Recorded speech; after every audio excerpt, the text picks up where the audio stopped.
Kyle Moroney. This was big news.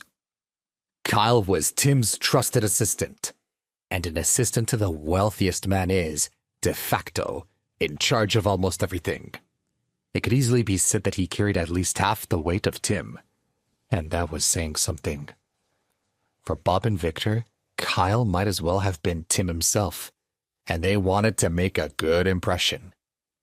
"Get the door!" yelled Bob to one of his men. Victor immediately switched his attention from Chase onto Kyle. "Hurry up and help me welcome Mr. Moroney," he said to Bob's men. "Stand straight and tuck in your shirts for God's sake. If we can get Mr. Moroney's approval, it'll bode well for our relationship with Tim." He smiled and rushed to greet Kyle at the door, who had just stepped inside with a black briefcase. He extended his hand and offered him a warm welcome. "Mr. Moroney, what a pleasure to see you here. Please come inside. Be our guest. We were just finishing up a meeting, so apologies for our disorganization." Kyle's reaction took Victor by surprise. He didn't even look at him. Instead, he pushed past him and Bob and walked toward the back of the room. Victor turned around as Kyle walked up to Chase, bowed his head, and said respectfully, "I'm sorry I'm so late, Mr. Rothman." The shock of Kyle addressing Chase as Mr. Rothman hit him like a lightning bolt, causing Victor's brain to rattle. Did the assistant of the richest man in Lauderville really just act in deference to Chase? Who was this person? Was Chase really some big shot of more importance than Tim? How was that possible? Bob took a few steps back, and Victor nervously swallowed. He thought back to what he had just said to Chase and felt his whole body go numb. Meanwhile, Chase didn't appear to have much of a reaction to seeing Kyle. Instead, he asked plainly, "Did you bring the money?" "$1 million in total," Kyle said.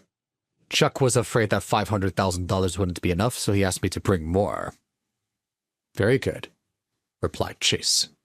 He raised his head and nodded before gesturing toward Bob. "Give him the full $1 million. An audible gasp filled the room. Kyle walked over and put the briefcase on the pool table and opened the lock. The interior of the briefcase was overflowing with fresh bills. $1 million, Kyle said to Bob. "Would you like to count it?" Bob panicked and quickly waved his hand. No need. But I cannot accept the extra $500,000. If you must, please consider it return a gift from me to the Rothman family. I wish you and your family good health." Chase found it funny how quickly Bob kowtowed to him after learning of his wealth. But he pushed it out of his mind. Instead, he turned to Victor. Although it had been a few minutes, the power balance had now shifted in his favor. "Have you forgotten our little discussion earlier?" Victor swallowed, aware that he had been bested. But he had been controlling the streets for so many years that he understood what was necessary in the moment. Those who could afford it could exact control. Those with no power had to beg for it. He walked over to Chase and said with a lowered head, "I am sorry, Mr. Rothman. I didn't realize you were friends of Mr. Sanders. I apologize for being blind. I am in your debt. Money is a trivial thing.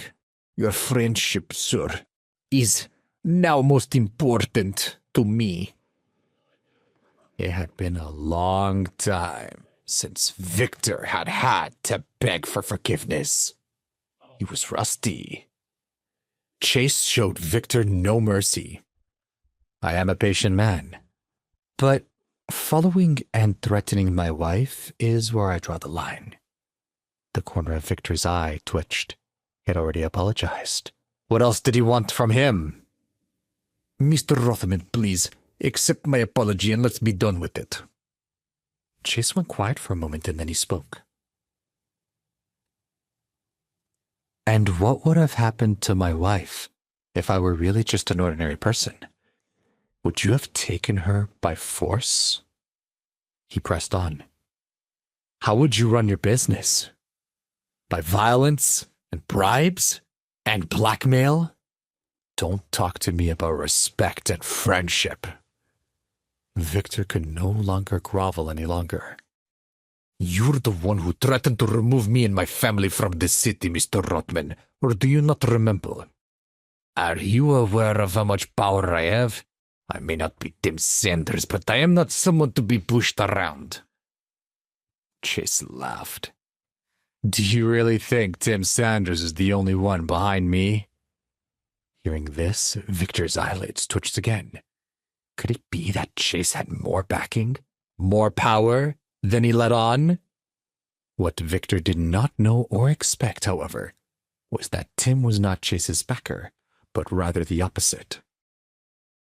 What you don't seem to understand, Mr. Rothman, said Victor, is that I have friends everywhere. Take, for example, the man behind me.